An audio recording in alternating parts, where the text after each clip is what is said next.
everybody. Happy Wednesday. I hope everyone is having a great day. It's been stormy here in New York. This morning we had a pretty significant storm. Thankfully, it ended before I had to drive to work and before the kids had to walk to school. So, yeah, it's Wednesday. We're halfway there. So, today I am going to update on the 3 surfers who were murdered in Baja California, Mexico. The parents of Callum and Jake gave a statement to the media, and also Callum's girlfriend released to the media the last voicemail he left for her. So I will be ending our live with that voicemail. I will say I have not listened to the entirety of Callum and Jake's parents' speech, but listening to the voicemail was heartbreaking. There have been also updates in the criminal case, which I have some questions about also, because it appears that only one of the men that had been arrested was in court today. And all of the news clips that I watched didn't really say much about the other man. But there were some interesting things that came out about the woman or the girlfriend who was caught with one of the victim's cell phones. So not a very long live tonight, but one filled with a lot of information. So we are going to start just with a clip from NBC News that gives a summary of what happened, and then we'll get into the updates from yesterday and today. Hey, Sinner, thanks for being here. All right. Tonight, new details on what Mexican officials are calling a robbery gone out of hand, just over a week after 3 tourists vanished on a surfing trip to Mexico. The local attorney general saying the 3 bodies discovered in a water well 50 feet deep are likely that of Jack Carter Rhoad. Okay, so again, this news clip said 50 feet, and they also specified a water well. So I am going to go with it was 50 feet deep, whereas some other media outlets had said 15 feet. So again, a 50-foot water well. Rhoad, Callum Robinson, and his brother Jake, saying this appears to be an attempted carjacking gone wrong, and there were signs the men tried to fight back and met a violent end. The medical examiner's office in Ensenada saying the cause of death for the bodies found, gunshot wounds to the head.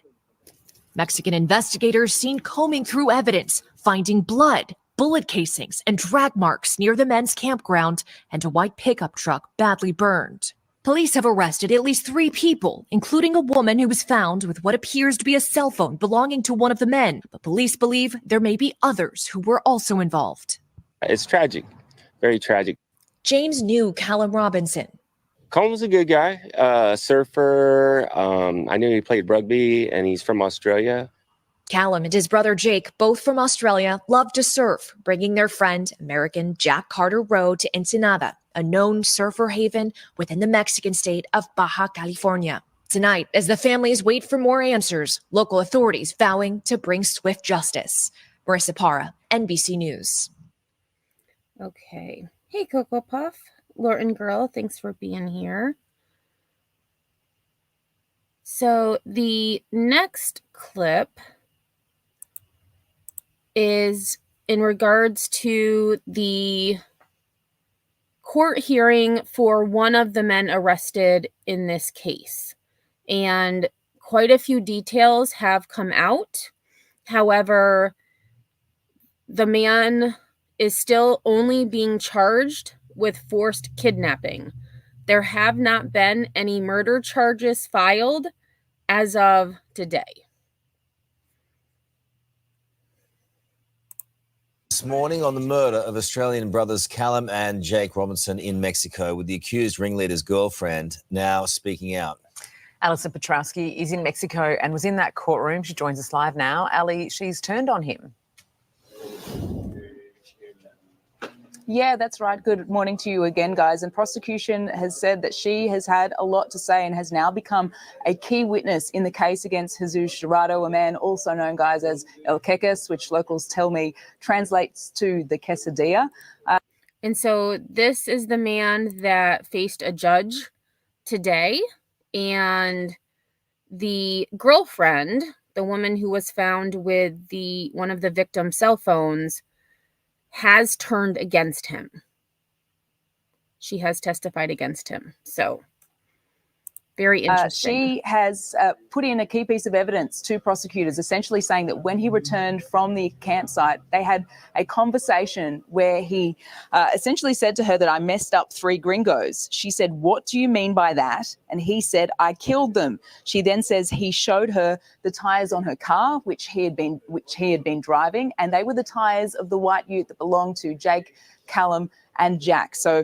And I just wanted to back up a little bit because all of the media, obviously they can't say the F word on television. So they keep saying I messed up, but Jesus actually said I fucked up 3 gringos. She responded, "What do you mean by that?" And he said, "I killed them." So that is very interesting as well. Callum and Jack. So those 2 key pieces of evidence will be used against him. Ari Giselle was arrested later that day. She had fled to her mother's house. When she was arrested, officers said to her, "You have the right to remain silent." And she waived that. She said that she wanted to declare the information that she knew. She said, guys, that she was a victim of domestic violence in that relationship, that she had a 4-year-old child that she wanted to protect, so she would help the prosecution. So she has completely flipped on her boyfriend, El Queques, who sat stony-faced inside the courthouse. I was sitting directly behind him, guys. He really didn't give any reaction as the prosecution read through the timeline of events. He was in an orange jumpsuit and he was chained to the floor. The murder charges that we thought might happen today have not happened. There are no murder charges against him yet. It is still just forced kidnapping. He's back in custody now, has a hearing in November. And one key thing that I did take away from the case today is that the judge was suggesting that it doesn't sound like he could have done this on his own. So the prosecution broadening their case to look at more suspects and see if someone else was also involved. Guys? Ali, thank you. And that's where I have some questions, because initially they had stated that they had arrested 2 men and this woman. I know, AMAC, I thought the same thing. The next court appearance isn't until November. That's almost a year. Yeah, December, January, February, March.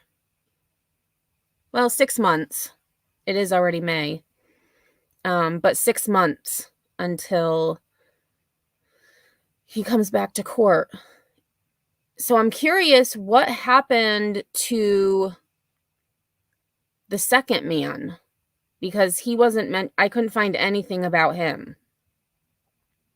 And I'm assuming that the girlfriend, because she has agreed to work against that man, El Quesadilla, which I agree is quite the nickname. I'm assuming that she will not be charged. Hey, Lisa. But just very interesting. And in some reports, they had stated that these 3 men were shot execution style, which, again, I don't believe one man would be able to overpower 3 other men. So I agree with the judge in this that he didn't act alone. But again, where's this second man? What's going on with him? Oh, I agree, Cocoa Puff. I hope the girlfriend can get away safely since she talked to the police, especially because this dude probably, I mean, they're saying it wasn't a part of organized crime or anything like that, but I'm not convinced. Investigators in Mexico are back on the site where Perth brothers Jake and Callum Robinson and their American friend were murdered. Authorities in Mexico have told 9 News they can't rule out the involvement of further suspects. An enormous security operation, a convoy of 20 military vehicles kicking up dust, winding through the remote dirt track leading to where Jake and Callum Robinson took their last breath. Forensic investigators combing the site as Mexico's National Guard lined the cliffs. Authorities tell us the investigation is ongoing. They're still collecting evidence and they're not ruling out the possibility of even more suspects involved. And while the Attorney General is adamant this was an opportunistic crime, a robbery gone wrong, their execution-style killing has locals asking. Right. So again, initially they had just said, you know, they had died from gunshot wounds to the head.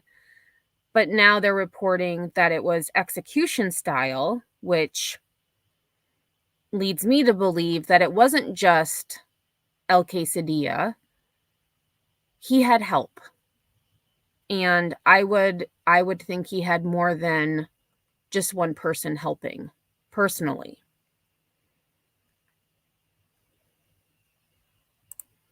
If there's links to organised crime. Callum and Jake's parents, Deborah and Martin, have left the country, heading over the US border. A GoFundMe page to rally around them now at more than $250,000. In San Diego, a candlelight vigil was held in Callum's adopted hometown. Callum Robinson is just bigger than life, an absolute legend, a guy that lit up the room, that had his own gravitational pull. Celebrating the lives of 3 men cut far too short. In Ensenada, Mexico, Alison Petrowski, 9 News. And I did just drop the GoFundMe link for Callum and Jake.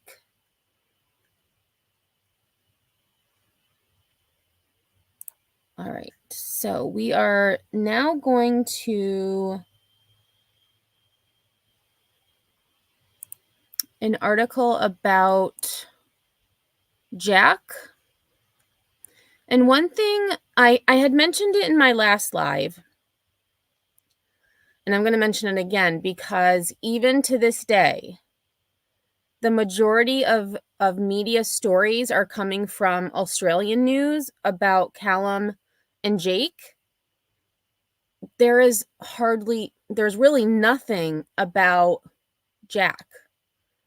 And that to me is really sad. So I did find, excuse me, this article from 11 Alive about who Jack Carter Rhoad was. And, you know, just to learn a little bit more about him. So it says Metro Atlanta man identified as American brutally killed while in Mexico. Australian brothers Jake and Callum Robinson and Metro Atlanta native Carter Rhoad were shot and killed while on a surfing trip in Baja California. And again, remember, for those of you who may not have been here in my last live, Jack was scheduled to marry his fiance in August. So just a few months from now. One of the 3 men who were brutally killed on a surfing trip in Baja California and later dumped down inside of a 50-foot well was from Metro Atlanta.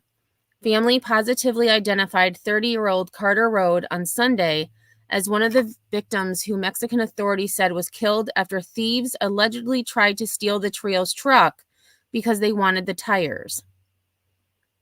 The three men, Australian brothers Jake and Callum Robinson and Metro Atlanta native Rhoad, were shot and killed. The suspects then allegedly got rid of the bodies by dumping them in a well near the coast that was, quote, literally almost impossible to find. The three men were on a camping and surfing trip along a stretch of coast south of the city of Ensenada, posting idyllic photos on social media of waves and isolated beaches before they went missing 2 weekends ago when they didn't show up to their Airbnb where they were staying for the rest of their trip. Family friends told 11 Alive's Cody Elkhorn that Rhoad was set to marry his fiancée in a private ceremony at the family's home along Lake Burton in the coming weeks before they were going to have a ceremony in Columbus, Ohio, for friends and extended family. Rhoad and his family grew up in Metro Atlanta. When he graduated, his parents moved up to Clarksville, Georgia, to be up on Lake Burton. Clarksville is about 84 miles northeast of Atlanta. After growing up in the metro area, Rhoad attended Northview High School in Johns Creek. While there, he played on the soccer and football teams for the Titans. He won Defensive Player of the Year for his soccer team in high school. After graduating in 2009, Rhoad played 2 years of soccer at Florida Southern College before he later transferred to Point Loma Nazarene University, a Christian liberal arts college in San Diego, where he was goalkeeper on the soccer team. After graduating in 2014, Rhoad played 1 year of professional soccer for Deportivo Mixco in Guatemala. Rhoad decided to return to San Diego, where he got a job and continued to serve as a Young Life Leader, a Christian organization that focuses on young people in middle school, high school, and college. He also continued to serve as a team leader for Medical Mission Guatemala, an organization that takes summer mission trips to provide medical relief to remote villages in Guatemala. Rhoad's mantra in life was all about helping others. Quote, I love people. Building genuine relationships is one of the most rewarding things in life, and I feel humbled every day by the people who surround me. End quote. 2 separate online fundraisers were created to remember his impact on the lives of those around him and to help a grieving family during an unimaginable time. One of the fundraisers was created by a friend of Rhoad and his fiancée, Natalie, in San Diego, who said the money is to help support his fiancée and also put the money towards scholarships and donations that he was passionate about. That online fundraiser has raised over $64,000 of its $250,000 goal and can be found here. I will be sharing that in one moment. Another online fundraiser was created by a friend of Rhoad's parents. The money raised will go toward, quote, essentials such as housing, food, transportation, and more. The fundraiser has raised over $71,000 of its $100,000 goal. So again, the first one that I will share is Carter Rhoad's Memorial Fund, and all of these links are also in the description of this video.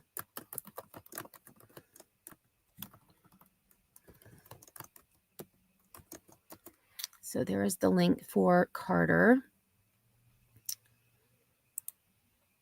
And they've actually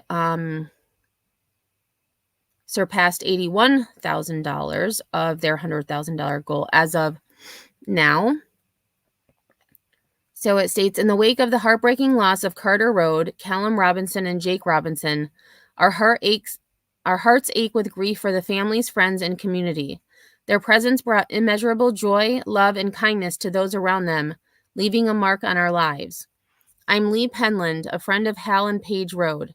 We've created this GoFundMe to support the Rhoad family during this unimaginably difficult time and provide essentials such as housing, food, transportation, and more. No donation is too small, and every contribution is deeply appreciated. If you're unable to donate, please consider sharing this page with your community. Together, we can continue to surround his family with the love and support they need to navigate this challenging journey. Thank you for your kindness, compassion, and solidarity during this time of profound loss. May God grant all of the family peace. Sinner, that is a good question. I don't know. I've seen a few clips from NBC News. And maybe, no, it was ABC News Australia that I saw a clip from. So I don't really know, but it's a bit bothersome to me that there's not more about what happened, especially to Jack, which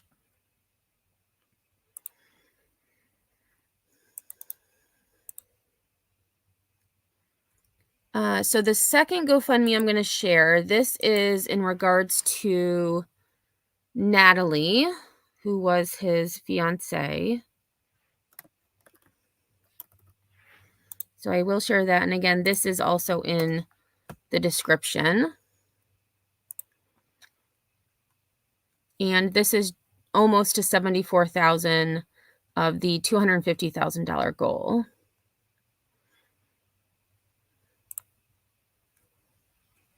So this actually says the same thing, well, close to the same thing.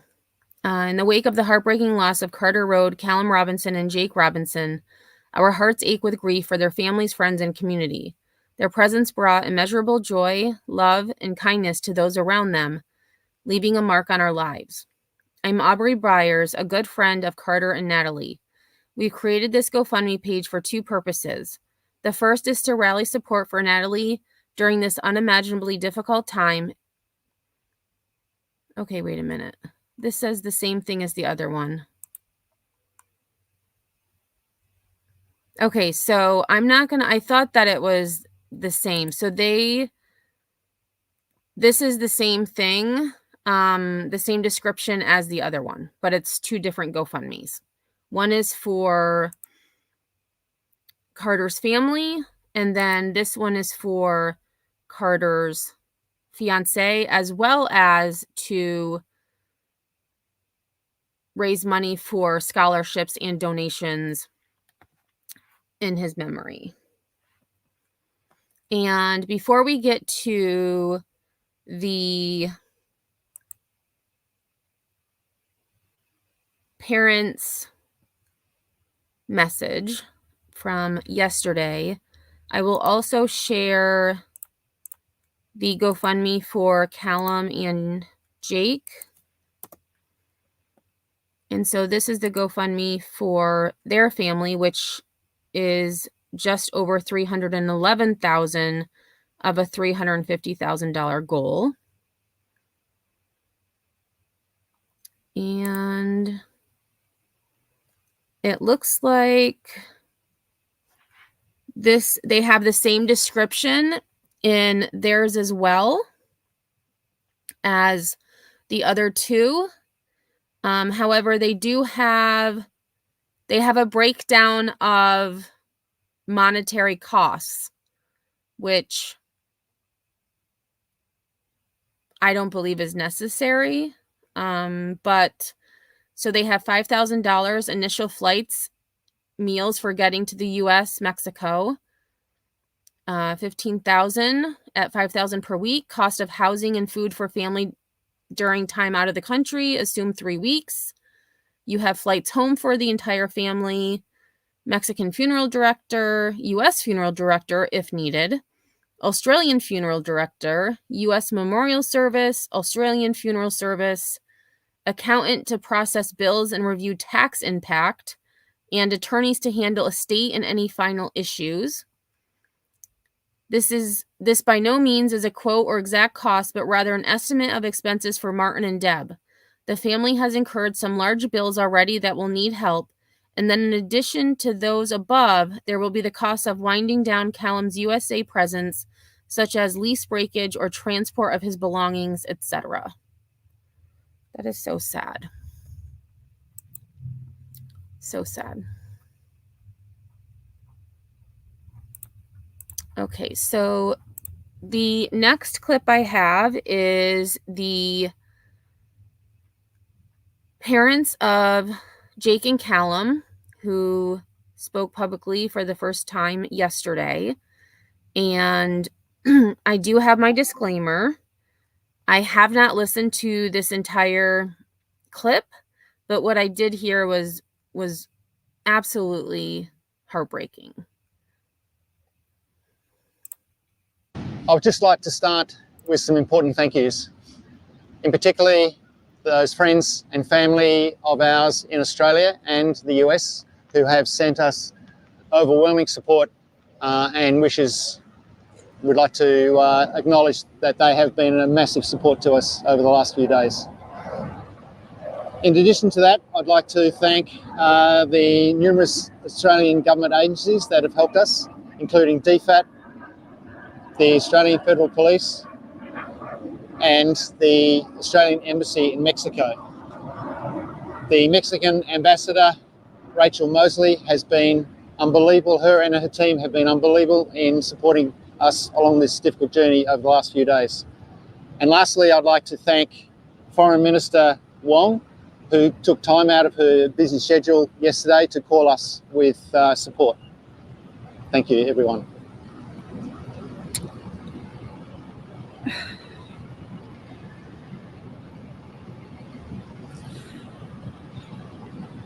It is with heavy hearts that we share the news that Callum and Jake have been murdered. Our hearts are broken and the world has become a darker place for us. We also mourn the loss of Carter Rhoad, a close friend. They were young men enjoying their passion of surfing together. We would also send a message to our family and friends, Jake's and Callum's friends, and all the people that have reached out to us.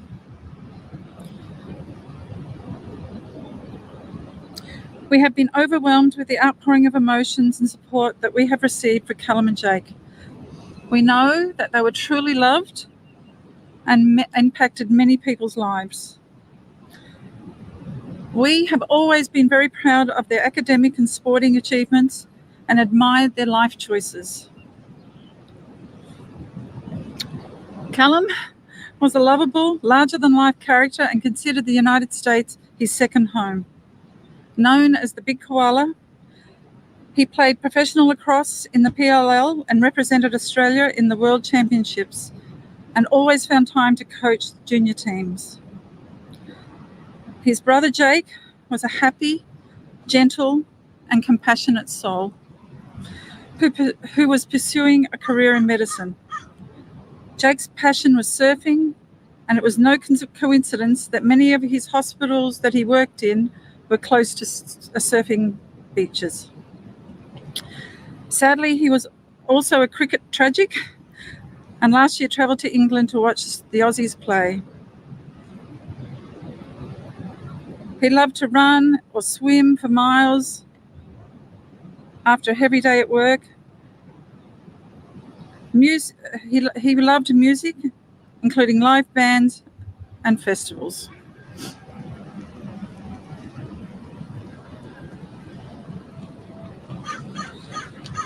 Now it's time to bring them home to family and friends and the ocean waves in Australia. Please, live bigger, shine brighter, and love harder in their memory. Thank you. Thank you, everyone. Okay, so really sad. And Pookie, I cannot imagine, if I did have children, losing one, let alone two, and especially under these circumstances when there is seemingly only one person in custody for this. And at this point, they're only being charged with forced kidnapping. I am hopeful that the murder charges will come. However, with the judge telling prosecutors that he doesn't believe this man did it alone and that they need to keep investigating, that doesn't really heighten my trust in the Mexican justice system.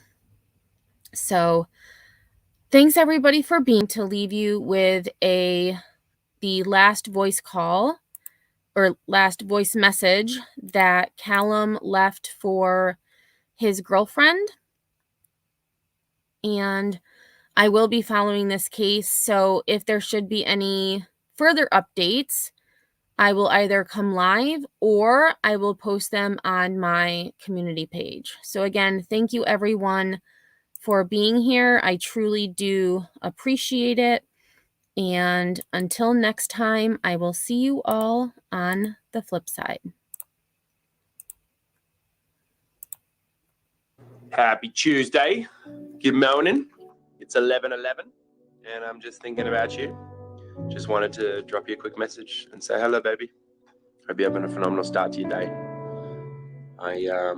I'm sensing a big grin on your face for some reason today. I hope you're full of positivity and smiles. Cheers, baby. Miss ya.